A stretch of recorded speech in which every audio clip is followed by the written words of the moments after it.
Hello friends, मैं जमाल और Android tutorial series पे हम काम कर रहे थे डेटा बाइंडिंग के ऊपर। तो पार्ट 1 में काफ़ी सारी चीज़ें मैंने बता दी थी और ये डेटा बाइंडिंग का पार्ट 2 वीडियो है। ठीक है, जैसा कि मेरा प्लान था और 1-2 दिन बाद का, बट बहुत सारे रिक्वेस्ट ऐसे हैं जिन्होंने इमीडिएट पार्ट 2 का रिक्वेस्ट किया और मुझे भी लगा कि पार्ट 2 बना देते हैं ताकि एक पोर्शन हमारा ख़त्म हो जाएगा। फिर इस डेटा बाइंडिंग के ऊपर हम एडवांस लेवल में काम करेंगे और पैरेलली हम कोटलिन का एक नया प्लेलिस्ट स्टार्ट करेंगे। इस के साथ ही चलेगा, वो कोटलिन का सेपरेट प्लेलिस्ट होगा जिसमें बिल्कुल बॉटम से चीज़ें स्टार्ट होंगी। एंड्रॉयड की बिल्कुल छोटी छोटी चीज़ों को मैं बताऊंगा, जहाँ पे विडगेट्स होंगे, कंट्रोल्स होंगे और वहाँ से लेके अप टू एक नए बड़े फ्रेश लेवल प्रोजेक्ट पे काम होगा। और यहाँ जैसे काम चल रहा है इस प्रोजेक्ट में, ये जावा के ऊपर चलता रहेगा। ठीक है, तो इसमें जो लेटेस्ट टॉपिक होंगे जैसे MVVM हुआ, फिर कुछ नए नए प्रोजेक्ट्स हुए, तो वो सारे प्रोजेक्ट्स इसमें जैसे जावा पे चल रहे हैं जावा पे भी चलेंगे और कोटलिन का अलग एक सेपरेट प्लेलिस्ट चलेगा। ठीक है, और जो भी रिक्वेस्ट में बाकी सारे जो टॉपिक्स हैं, जैसे एक सब्सक्राइबर ने इंस्टाग्राम ऐप का रिक्वेस्ट कई बार कर चुके हैं, तो मैंने उन्हें कहा है कि मैं बनाऊंगा और बिल्कुल बनाऊंगा। ठीक है, तो ये MVVM टॉपिक वगैरह 1-2 इंपॉर्टेंट टॉपिक जरा खत्म हो जाए, क्योंकि MVVM वाला टॉपिक काफ़ी दिनों से पेंडिंग में था, तो इसे जरा पहले ख़त्म कर लें, फिर हम वो टॉपिक भी स्टार्ट करेंगे। तो शुरू करते हैं। चलिए पहले हम डायग्राम क्लियर कर लें, आर्किटेक्चर क्लियर कर लें, फिर जो लास्ट ऑप्शन रह जाएगा अपना कोडिंग वो करेंगे। तो ये मैं वीडियो बिल्कुल शुरू से करूँगा, उनके लिए भी जिन्होंने ये डेटा बाइंडिंग वाला पार्ट नहीं देखा होगा, अगर वो ये वीडियो देख रहे हैं, इसमें भी वो चीज़ मैं कवर करूँगा। बट फिर भी मैं यही बोलूँगा कि अब डेटा बाइंडिंग वाली पार्ट 1 की वीडियो ज़रूर देखिए। ठीक है, उसका लिंक आपको मिल जाएगा डिस्क्रिप्शन, अगर नहीं मिलता तो प्लेलिस्ट में जाके देख लीजिए प्लीज़। चलिए शुरू करते हैं। तो हम काम करने वाले हैं डेटा बाइंडिंग के ऊपर।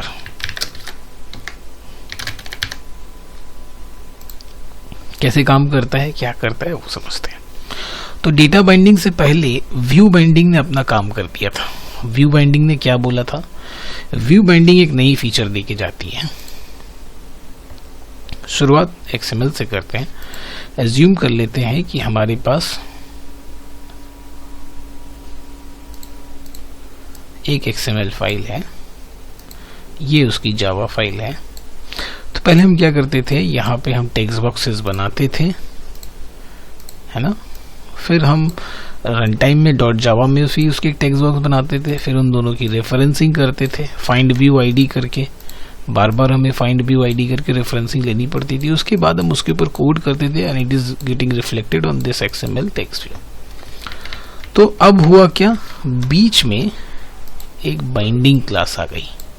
ध्यान रहे, इस वीडियो में, इस डायग्राम में मैं पूरे MVVM को क्लियर करने वाला हूँ, पूरा, नथिंग विल रिमेन। तो अच्छे से समझिएगा एक ही चीज को। ये डायग्राम अगर क्लियर, ये आर्किटेक्चरल डायग्राम अगर क्लियर, तो समझिए दिमाग में सब कुछ क्लियर हो जाएगा। फिर कोडिंग फिर सिर्फ और सिर्फ एक फॉर्मेलिटी बचेगी।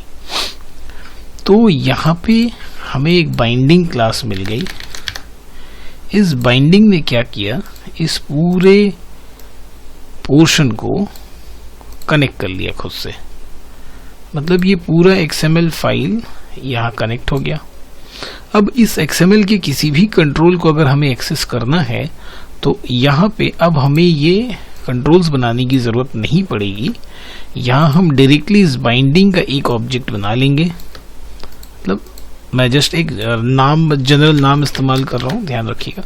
बाइंडिंग का मैंने एक ऑब्जेक्ट बना लिया B, और अब उस B के थ्रू मैं इस टेक्स्ट बॉक्सेस को, बाकी सारे कंट्रोल्स को डायरेक्ट एक्सेस कर सकता हूँ। ये बात थी व्यू बाइंडिंग की। डेटा बाइंडिंग क्या बोला?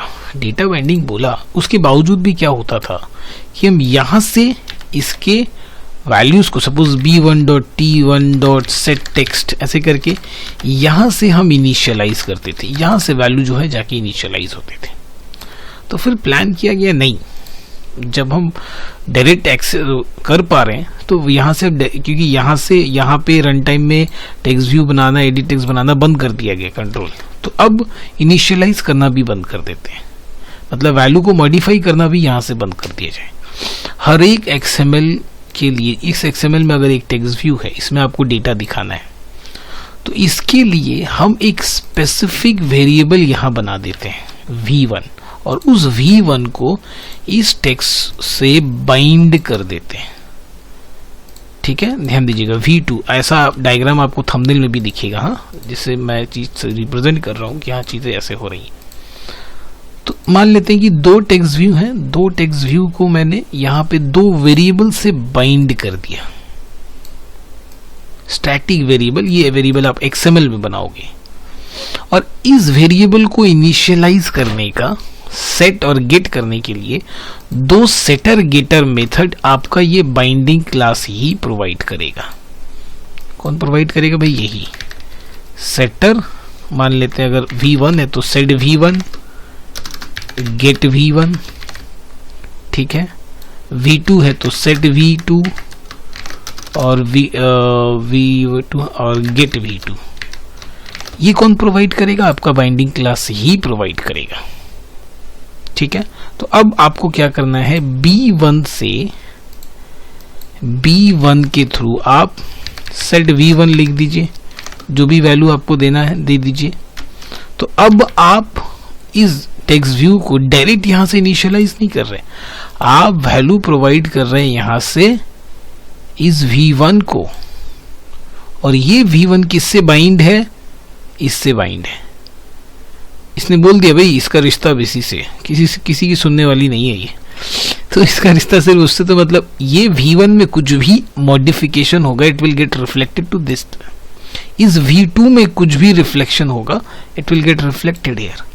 Means we can not directly modify this text box और this edit text from here. बंद, ये तरीका बंद।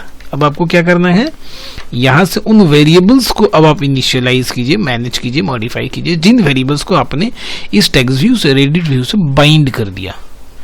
उसको मॉडिफाई करने का जो मेथड अवेल करवाएगा, ये बीच वाला बाइंडिंग वाला क्लास अवेल करवाएगा। यहां तक थी 30% बात MVVM की। नेक्स्ट 30%, 100% फेज में काम करते हैं। फर्स्ट 30% इतना, होप कि आपको इतना बात क्लियर है, कोई परेशानी नहीं है। क्या किया हमने, सबसे पहले XML बनाया, XML के अंदर दो स्टैटिक वेरिएबल बना दिए। स्टैटिक वेरिएबल बनाती, उसके बाद ये बाइंडिंग वाला क्लास बन गया। अब ये बाइंडिंग क्लास आपको अवेल करवा देगा ये v1 v2, आपको डायरेक्ट यहाँ से एक्सेस नहीं करना है बाइंडिंग क्लास के। अच्छा ये b1 लिख दिया मैंने यहाँ, सॉरी भाई b1 it must be b according to my code. हाँ, ये कुछ भी हो सकता है, आप उसे चेंज कीजिए। नेक्स्ट, फायदा क्या, अगर यहाँ 8, 10, 12, 20 टेक्स्ट व्यू हो गए तो एक एक करके बहुत सारा है, फिर इनिशियलाइज करना पड़ेगा। तो ये आपको बोलता नहीं, चलिए आप एक काम कीजिए, आप एक अपना मॉडल क्लास बना लीजिए। ठीक है, क्या बना लीजिए? एक मॉडल क्लास बना लीजिए। उस मॉडल क्लास की प्रॉपर्टी इस v1 और v2 के हिसाब से बनाइए। ठीक है, मान लेते हैं इसका हम नाम रख देते हैं कस्टमर, और इसके अंदर ही आपको गेट v1 सेट v1, ये आपको खुद का बनाना है। गेट v2 सेटर गेट, क्योंकि अब आप खुद का बना रहे हैं model class, custom model class बना रहे हैं, क्योंकि अब इंडिविजुअल प्रिमिटिव डेटा टाइप्स अब नहीं रहे। अब मैं उन प्रिमिटिव डेटा टाइप्स को या फिर जो भी वैल्यू वहां दिखाना है उसे मैं ऑब्जेक्ट के थ्रू इनिशियलाइज करना चाहता हूं, तो मैं उसके लिए मैं अपना पहले कस्टमर क्लास बना लिया, मॉडल क्लास। अब हम क्या करेंगे पता है, अब डायरेक्टली इस ऑब्जेक्ट को यहां से पास कर देंगे। तो उसको यहाँ पे पहले वेरिएबल बनाते समय बताना होगा कि इन वेरिएबल का टाइप क्या होगा, इन वेरिएबल्स का टाइप क्या होगा। तो टाइप होगा भाई कस्टमर। ठीक है, मीन्स ये जो वेरिएबल्स हैं सिर्फ कस्टमर का ऑब्जेक्ट को ही एक्सेप्ट करेंगे, प्रिमिटिव वैल्यूज एक्सेप्ट नहीं करेंगे। मैं प्रिमिटिव करके भी आपको दिखाऊंगा, उसके बाद ऑब्जेक्ट में आऊंगा तब MVVM वाले में, लास्ट वाला जो कॉन्सेप्ट प्रोवाइडर क्लास। तो ये टाइप कस्टमर, मतलब अब सेट v1 ये v2 इसकी मुझे जरूरत नहीं है, जो कि बाइंडिंग प्रोवाइड करवा रहा था अगर हम प्रिमिटिव डेटा टाइप यहाँ पे इस्तेमाल कर रहे थे। क्योंकि अब ये जरूरत नहीं है। अब हम यहाँ पे क्या करेंगे, अपना कस्टमर क्लास का ऑब्जेक्ट बना लेंगे, कस्टमर सी, जो भी उसे इनिशियलाइज करना होगा, कस्टमर सी न्यू कस्टमर, है ना। यहाँ पे जो भी आपको ABCD XYZ जो भी देना है दे दीजिए, और इस B के through B dot set V1 आपको मिल जाएगा। ठीक है, ये प्रोवाइडर जैसे ही आप अपना बना लोगे सेट गेट, ये उसको पकड़ लेगा। सेट V1 मिल गया, सेट V1 मिलते ही आप इस C को वहां भेज दो। ये लो ऑब्जेक्ट को भेज दिया मैंने। अब ये ऑब्जेक्ट यहां से इन दोनों को इनिशियलाइज कर देगा। कैसे करेगा मैं अभी बताऊंगा। अब जैसे कि हम ऑब्जेक्ट भेज रहे हैं तो हमें दो की जरूरत ही नहीं है, एक ही बनाएंगे। ऑब्जेक्ट के अंदर मल्टीपल प्रॉपर्टीज होते हैं V1 V2, तो उस ऑब्जेक्ट से हम इसे भी और इसे भी इनिशियलाइज कर लेंगे। ये दो की जरूरत नहीं पड़ेगी मुझे, ये मैं आपको कोड में दिखाऊंगा। इन दो की जरूरत नहीं पड़ेगी, एक ही पड़ेगी। जस्ट एक वेरिएबल बनाएंगे, उसका टाइप कस्टमर होगा। अब वहाँ यहाँ से ऑब्जेक्ट पास करेंगे, वो ऑब्जेक्ट को रिसीव करेगा। उस ऑब्जेक्ट से जो दो प्रॉपर्टी मिलेगी V1 V2, उन दोनों से इन दोनों को वो इनिशियलाइज कर लेगा।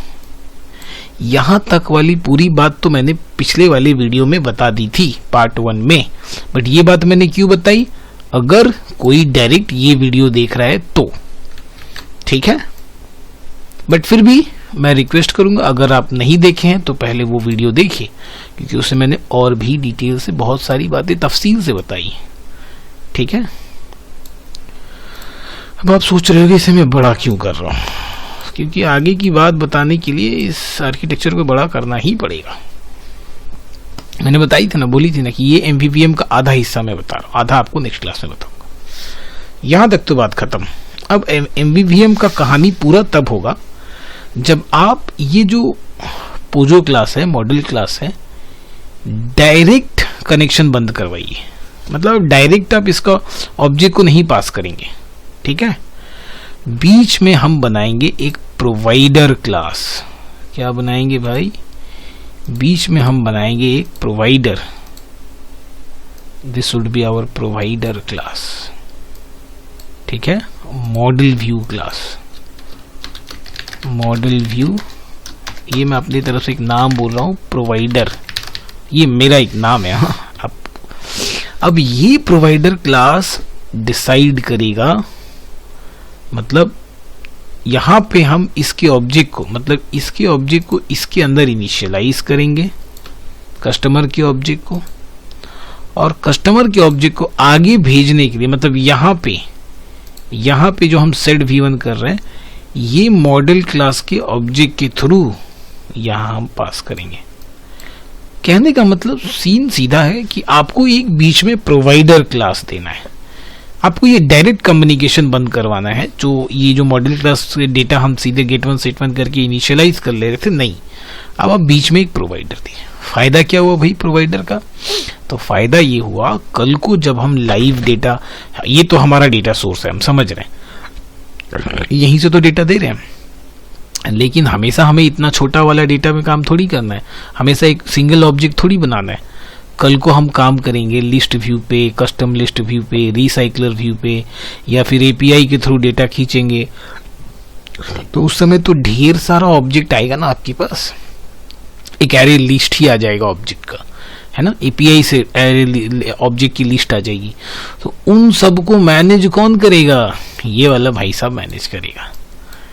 ठीक है, देखिए जब हम छोटी चीजों को तोड़ के बड़ा करते हैं तो हमें लगता है कि छोटे में तो ठीक था, बड़ा क्यों कर रहे हैं। तो जब आप बड़े डेटा को मैनेज कीजिएगा ना, तो चीजें भी बड़ी, आर्किटेक्चर भी बड़े लगेंगे। जब तक छोटा डेटा मैनेज कर रहे हैं, छोटा आर्किटेक्चर ठीक है, अच्छा लग रहा है, काम आसानी में हो रहा है, बट हम जब उसे छोटे छोटे तोड़ करके बड़े आर्किटेक्चर में कन्वर्ट कर रहे थे, बोले इतना बड़ा आर्किटेक्चर का क्या जरूरत था, छोटे में तो काम हो रहा था। बट बड़ा आर्किटेक्चर तब लगेगा जब हम बड़े मॉडल पे काम करेंगे, बड़े प्रोजेक्ट पे काम करेंगे। उस समय चीजें अगर मॉड्यूलराइज नहीं रहेंगी तो चीजें बड़ा अस्त व्यस्त दिखेंगी, और उस समय फिर उसे हम हैंडल नहीं कर पाएंगे। तो ये जो आर्किटेक्चर एक छोटे से काम की, तो उसको हमने टोटल 1 2 3 4 5 भागों में बांट दिया, ताकि जब हम बड़े लेवल पे प्रोजेक्ट पे काम करेंगे ये आर्किटेक्चर बिल्कुल फिट बैठा रहेगा उस समय, तो कोई कंफ्यूजन नहीं होना चाहिए। जो पार्ट 1 में हमने बता दिया था कि ये जो मॉडल क्लास हम बना रहे हैं, यहाँ से डेटा लेके हम यहाँ पास कर रहे हैं। बस आपको करना क्या है, बीच में एक प्रोवाइडर क्लास दे दीजिए। इस कस्टमर का ऑब्जेक्ट को ये डेटा उससे रिसीव करेगा और उसके ऑब्जेक्ट को ये प्रोवाइड करेगा यहीं पे। यहाँ पे कोई कोड चेंज नहीं करना, ध्यान रहे। कोई ये जो हम पास कर रहे हैं ना, इसमें कोई बदलाव नहीं करना। आप कोड में देखिएगा, बड़ा आसान है। यहाँ से डेटा लेना, ये क्या करेगा, डेटा लेगा और भेज देगा। प्रोवाइडर क्लास, इसलिए मैं इसे प्रोवाइडर बोल रहा हूँ, ठीक है ना। तो ये इसका पूरा आर्किटेक्चर है। अब चलते हैं इसकी कोडिंग करने, फिर देखते हैं इससे भी आसान कोडिंग है, ठीक है ना। फिर कोडिंग करते करते समय जब जब चीज़ें ज़रूरत पड़ेंगी मैं आपको उसकी रेफरेंसिंग दूंगा। यहाँ आते हैं, ये मैं इसका जो डिपेंडेंसी यहाँ मैंने लिख रखा है, आप इसे ग्रेडल में आइए। सबसे पहले नीचे जाके इसे आप पेस्ट कर दिए। आप सर्च भी कर सकते हैं मॉडल व्यू डिपेंडेंसी, तो आपको वो मिल जाएगा। और इस वाले भाई साहब को बिल्ड फीचर आप यहाँ पे बिल्ड टाइप्स के ऊपर डाल दीजिए। ये सब एक साथ करके आप सिंक नाउ कर लीजिए।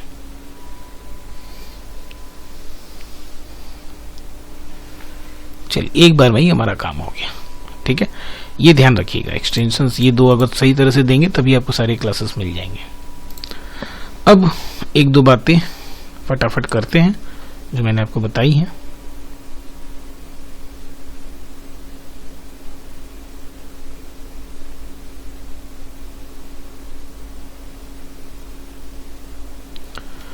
तो सबसे पहले आ जाते हैं इसमें XML में, कोड में आ जाते हैं।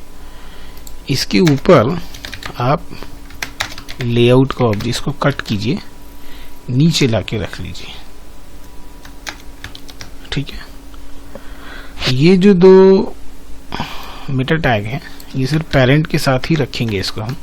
तो इसको इसमें जोड़ दीजिए ताकि लगे कि ये पेरेंट है उसमें। तो नीचे भी पेरेंट, इनर में भी पेरेंट, ऊपर में भी पेरेंट, बस इतना सा काम।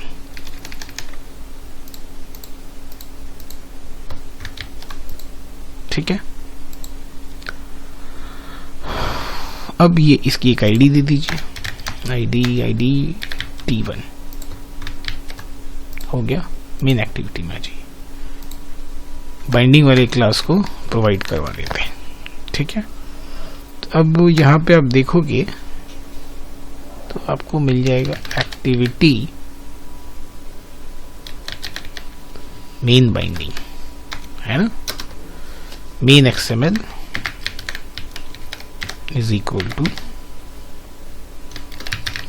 Data binding util dot set content. यहाँ पे दिस डॉट, इस वाले भाई साहब को पूरा उठा के यहाँ पेस्ट कर दीजिए। ध्यान रहे, मैं आपको दोबारा बता रहा हूँ कि आप अगर ये वीडियो फर्स्ट टाइम देख रहे हैं तो इससे पहले मैंने एक डेटा बाइंडिंग और व्यू बाइंडिंग के ऊपर एक वीडियो बना दी है, आप उसे ज़रूर देखिए। उसमें और भी सारी चीज़ें मैंने बहुत डिटेल में बेसिक लेवल पे बताई हैं, वो अगर आप जानोगे तो ज़्यादा बेटर समझ में आएगा। इन सब की चीज़ों पर मैंने फिर और भी बहुत सारी बातें की हैं जो कि अभी नहीं करूँगा, अदरवाइज वीडियो बहुत ज़्यादा लंबा हो जाएगा। तो पार्ट बनाने का फिर कोई मतलब नहीं रह जाएगा, ठीक है ना। तो इतना काम हो गया हमारा, वो तो हो गया। अब आप एक को मैं चीज़ दिखाता हूँ। देखिए, अगर आप मेन XML डॉट लिखिएगा, देखिए ये T1 मिल गया, ये T1 आपको मिल गया। तो ये जो डायग्राम में मैं दिखा रहा हूँ ना, ये बाइंडिंग प्रोवाइडर जो क्या कर रहा है, इस XML के वेरिएबल्स को आपको प्रोवाइड करवा दे रहा है। तो वही चीज़ें यहाँ हो रही हैं, है ना, मेन XML। तो अभी ये नहीं करते हैं। अब और एक बात, इस बार मैं जो अभी ये प्रोजेक्ट कर रहा हूँ ये बिल्कुल प्रोफेशनल लेवल पे करूँगा। तो बिल्कुल अच्छे से पैकेज वैकेज बना के, कुछ भी बीच में मैं नहीं घुसाऊंगा। हर एक चीज़ के लिए अलग पैकेज बनाते हैं इस बार ताकि प्रोफेशनल लगे। तो अभी सबसे पहले इधर आते हैं। देखिए, पहले मैं प्रिमिटिव डेटा टाइप्स का वेरिएबल बना के आपको दिखाता हूँ। तो यहाँ पे आते हैं हम, डेटा वेरिएबल्स मान लेते हैं। मैं आपको दिखाता हूँ सी नेम, कस्टमर नेम, और इसकी टाइप सिंपल स्ट्रिंग, है ना। इस सीन, अब यहाँ जो ये भाई साहब है @ CNAME, ये प्रिमिटिव डेटा टाइप है। CNAME, हाँ CNAME, ध्यान दीजिए। अब इसको इनिशियलाइज करना है। कैसे इनिशियलाइज करेंगे? देखिए अब ना आप इस t1 को एक्सेस नहीं कर सकते, क्योंकि इसकी बाइंडिंग आपने ऊपर वाले वेरिएबल से कर दी। मैंने क्या बताया, इसको एक बार अगर ऊपर वाले वेरिएबल से बाइंड कर देंगे तो आप इसको डायरेक्ट यहाँ से इनिशियलाइज नहीं कर सकते। इनिशियलाइज करोगे, इनिशियलाइज होगा नहीं, क्योंकि आपकी वो सुनेगा ही नहीं। मैंने बताया ना, बाइंड कर देना मतलब वो इसकी ही सुनेगा। तो फिर यहाँ आते हैं कोड में। अब मेन एक्सएमएल डॉट, देखिए get C name set C name, मैंने आपको बताया था ना, ये इन दोनों वेरिएबल्स को इनिशियलाइज करने के लिए जो गेटर सेटर मेथड होगा ये बाइंडिंग क्लास ही प्रोवाइड कर देगा। तो main XML dot get C name set C name कर देते हैं हेलो, है ना। यहाँ देखिए क्या लिखा हुआ है, वो तब तो मैंने हटा दिया, हेलो वर्ल्ड था तो मैंने हटा दिया। अभी हेलो दिखना चाहिए जो भी था। मैं आपको इसे रन करके दिखाता हूँ अपने डिवाइस में, हेलो दिख रहा है या नहीं वो अपने देखते हैं।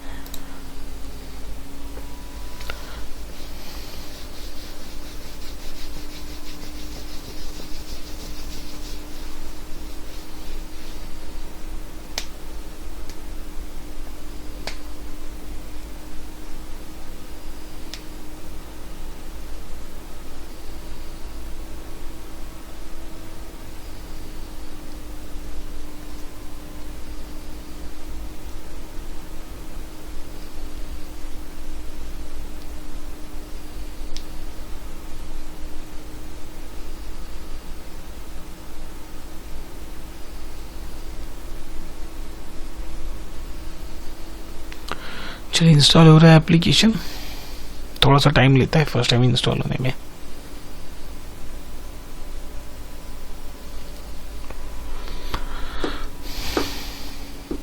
अभी ये आधा हिस्सा ही काम हुआ। हाँ मतलब अभी भी मैंने अभी ये ऑब्जेक्ट वाला पे नहीं है, अभी इसमें प्रिमिटिव टाइप से, प्रिमिटिव टाइप को मैं इनिशियलाइज कर रहा हूँ। देखिए हेलो दिख गया। तो ये जो काम हुआ ये प्रिमिटिव टाइप पे हुआ। अब ये ऑब्जेक्ट बनाएंगे, ऑब्जेक्ट से डायरेक्ट इनिशियलाइज करेंगे, फिर बाद में ये प्रोवाइडर बनाएंगे, सब देखेंगे। तो अभी ये बंद कर देते हैं। ये मैंने दिखा दिया कि किस तरह से प्रिमिटिव टाइप से होता है, लेकिन अब प्रिमिटिव नहीं बनाएंगे। अब हम बनाएंगे, क्या बनाएंगे भाई, इसका मॉडल क्लास। तो मॉडल क्लास पहले मैंने क्या किया था पता है, सिंपल सीधे सामने में ही मॉडल बना दिया था। अब वैसा नहीं करेंगे, अब बिल्कुल तरीके से बनाएंगे।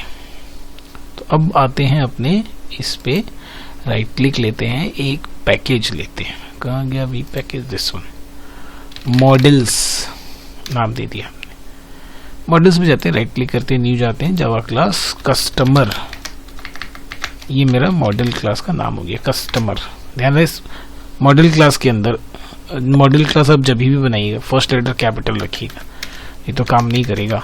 इसके अंदर कुछ भी ज़्यादा काम नहीं करना है, आपको जाना है सिंपली जेनरेट में, कंस्ट्रक्टर, अच्छा सॉरी जेनरेट में आप पहले वेरिएबल तो बना लेते हैं, स्ट्रक्टर सी नेम, है ना। उसके बाद जाते हैं जेनरेट कंस्ट्रक्टर ओके, देन फिर right click generate getter setter, हो गया मॉडल क्लास। देखिए इसके अंदर बना दिया मैंने। अब मॉडल क्लास इनिशियलाइज करके आपको दिखाते हैं। तो नेम सी नेम ही रहने देते हैं, टाइप में हम देते हैं कस्टमर। तो जैसे आप कस्टमर लिखिएगा ना, ये आपको दिखाएगा आपका पैकेज भी, इस पैकेज में आपका क्लास है, पूरा ले लेगा, ठीक है। उसके पास तो मेरा खुद का गेटर सेटर, देखिए अब ये एरर देने लगा, भैया आपने तो अपना खुद का बना लिया है, फिर इधर से क्यों इस्तेमाल कर रहे हैं, ये तो बोलेगा आपने तो अपना खुद का ऑब्जेक्ट बना लिया, उसके गेटर सेटर मेथड भी है, तो आप हमसे क्यों ले रहे हैं प्रिमिटिव टाइप के लिए। अब अपना खुद का जो गेटर सेट बनाए उसका इस्तेमाल कीजिए।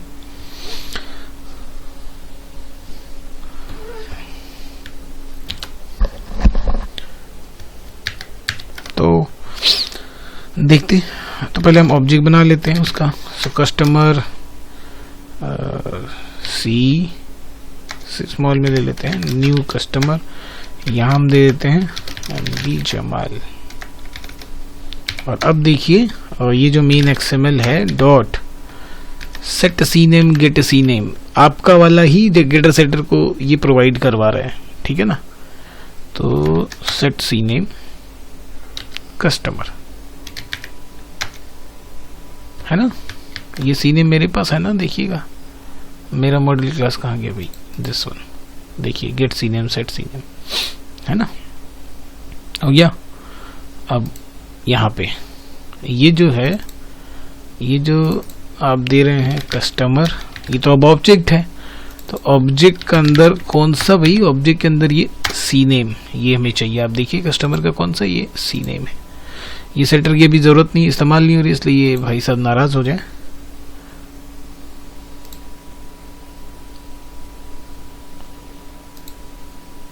सीनेम को तो हमने ले लिया। अच्छा, मेन एक्सएमएल डॉट कस्टमर हो गया। अब रन करके देखते हैं, है ना, एमडी जमाल, पुराना वाला बंद करते हैं, फ्रेश रन करते हैं,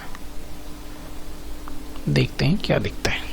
इस बार तो जल्दी इंस्टॉल होनी थी, तो इस बार मैं प्रिमिटिव हटा के मैं क्या किया, ऑब्जेक्ट के थ्रू इनिशियलाइज किया, है ना।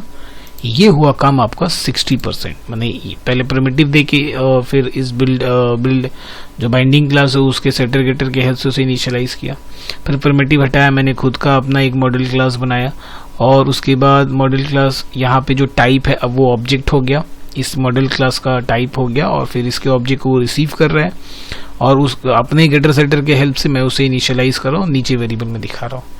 60% काम डन। अब लास्ट 40% रहेगा ये भाई साहब की, ये मॉडल वाले प्रोवाइडर, मॉडल व्यू, है ना। ये अब कैसे प्रोवाइड करवाएंगे वो मैं आपको दिखाता हूँ। तो उसके पहले फिर अब आपको ना इनके लिए भी एक पैकेज बना लेना होगा, ठीक है। तो आ जाइए इधर, राइट क्लिक बनाइए, न्यू पैकेज बना लीजिए। क्या पैकेज नाम दिया जाए इनका, view models, view models, models दे रहे हैं हम। अब इस व्यू मॉडल पे राइट क्लिक कीजिए, न्यू पे जाइए, जावा क्लास, पहला letter capital, main view model, आगे एक्सटेंड कीजिए एंड्रॉयड व्यू मॉडल। जैसे ही आप लिखिएगा लाल लाल रंग का एरर आएगा, क्लिक कीजिएगा,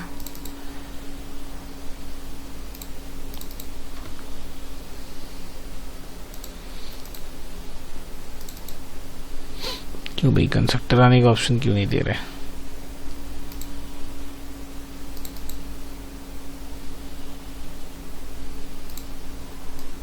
एक बार इसे हटाते हैं, दोबारा टाइप करते हैं, एक्सटेंड्स एंड्रॉयड व्यू मॉडल।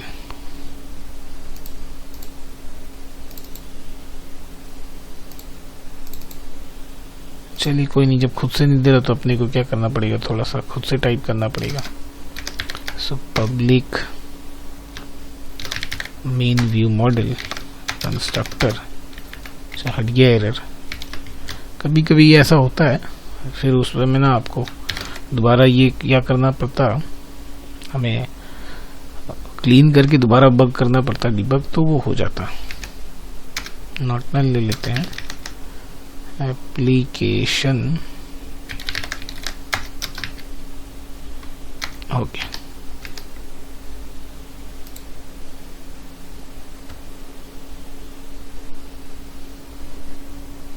उसके बाद ये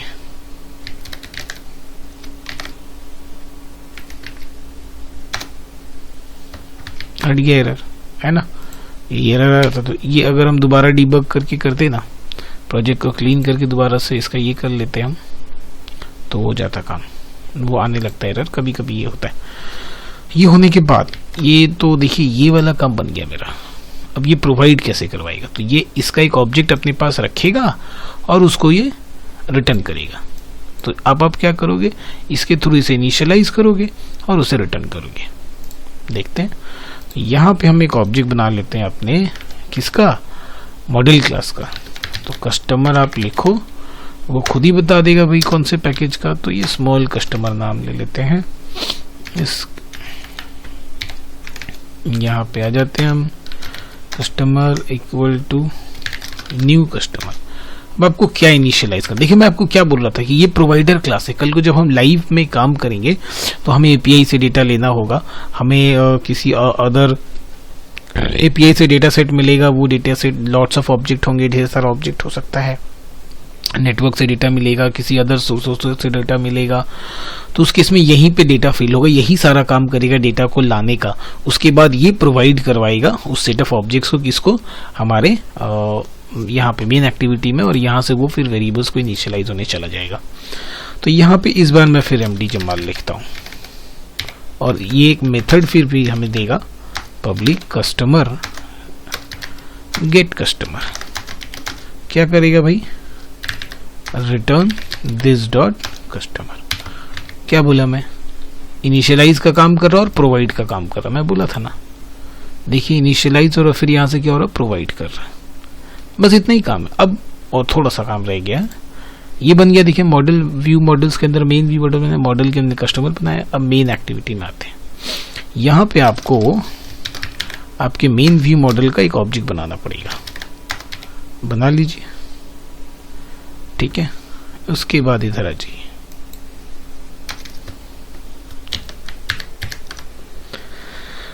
हम यहाँ पे उसे पकड़ना पड़ेगा अपने वाले मेन जो हमने बनाया है। So main view model equal to view model provider चाहिए हमें, view model providers dot of this dot get, है ना। कौन सा क्लास है भाई, main view model dot class, ये हमें मिल गया, ठीक है। अब जो हम सेट कर रहे थे, ये जो अब सेट कर रहे हैं ना, इसे यहां से उठाओ।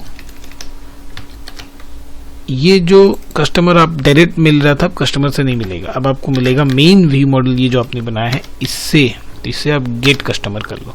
अब देखो ये उससे हम गेट कर रहे हैं और इसको सेट कर दे रहे हैं, है ना। मीन्स क्या हो रहा पता है, ये वाला जो प्रोवाइडर है ये इससे आपको लेके आप इसको दे रहे हो, ठीक है ना। अगर मैं बोलूं, ये डायग्राम अगर मिटा दूं मैं, तो ये डायग्राम आप देखिए तो आपको बहुत बेहतरीन तरीके से समझ में आएगा।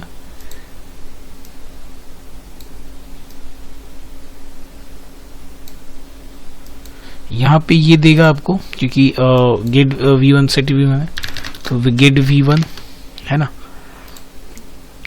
v1 नहीं सॉरी, इस बार तो यूजर है, तो गेट कस्टमर देगा हमारा बाइंडिंग क्लास। तो अब गेट कस्टमर में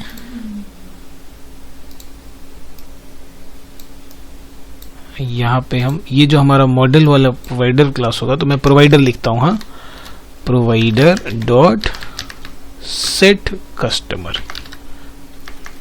सॉरी ये तो सेट कर रहे हैं ना,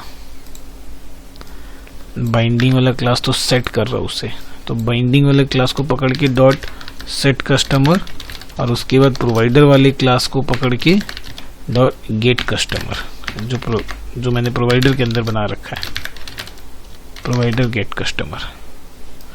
तो इधर से ये आया, ये जो कस्टमर रिटर्न कर रहा है प्रोवाइडर क्लास वो इधर आया, और ये जो बाइंडिंग क्लास जो सेट कस्टमर का इस्तेमाल हो रहा है उसके थ्रू होते हुए ये यहाँ जाके इनिशियलाइज हो जाएगा, और यहाँ से फिर हम डेटा खींच के लेके आगे। तो model view model, model class view model class, view class view model view model, फिर से सुनिए, view model view model. So that is the entire stuff, basic stuff of data binding, MVVM। इसके बाद फिर एडवांस लेवल पे जैसे कि list view पे काम करना, उसके बाद रिसाइकलर व्यू पे काम करना, उसके बाद और भी चीज़ें हैं बहुत मज़ेदार, और बहुत सारे कॉन्सेप्ट हैं इसमें, वो धीरे धीरे हम करेंगे टाइम के अकॉर्डिंग। अभी ज़रा सा लंबा छुट्टी मिल गया मुझे, तो मैं फटाफट वीडियोस बना दिया।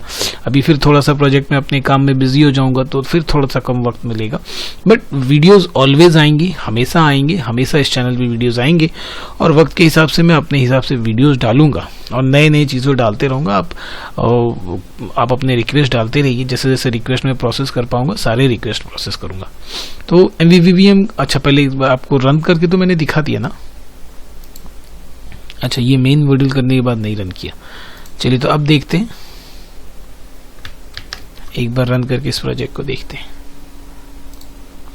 हमें MDJML दोबारा दिखना चाहिए, बट वो अब प्रोवाइडर के हेल्प से।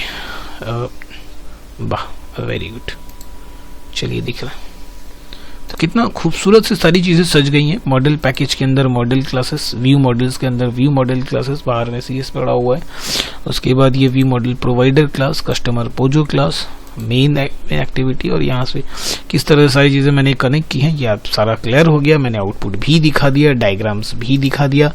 अब इसके बाद कोई क्वेरीज होती है आपकी तो आप कमेंट में लिखिएगा, नहीं क्वेरीज होती है तो अपने दोस्तों के साथ वीडियो को शेयर कर दीजिएगा, अपने फेसबुक पे शेयर कर दीजिएगा। बस यही मुझे चाहिए आपसे, ठीक है। तो वीडियो देखने के लिए थैंक यू सो मच। नए वीडियोस के साथ मैं ज़रूर मिलूंगा। और हाँ, कोटलिन का नया प्लेलिस्ट भी स्टार्ट करूंगा, और उसके बाद देखते हैं, हर एक चीज़ें थोड़ी थोड़ी करके स्टार्ट करेंगे। जो भी रिक्वेस्ट है, एक रिक्वेस्ट मेरे ध्यान पे है, अगर वो ये वीडियो देख रहे हैं, अगर वो सब्सक्राइबर, तो मैं उनको बता दूँ कि मैं इंस्टाग्राम स्टार्ट करूँगा, ठीक है, जल्दी करूँगा। चलिए बाय।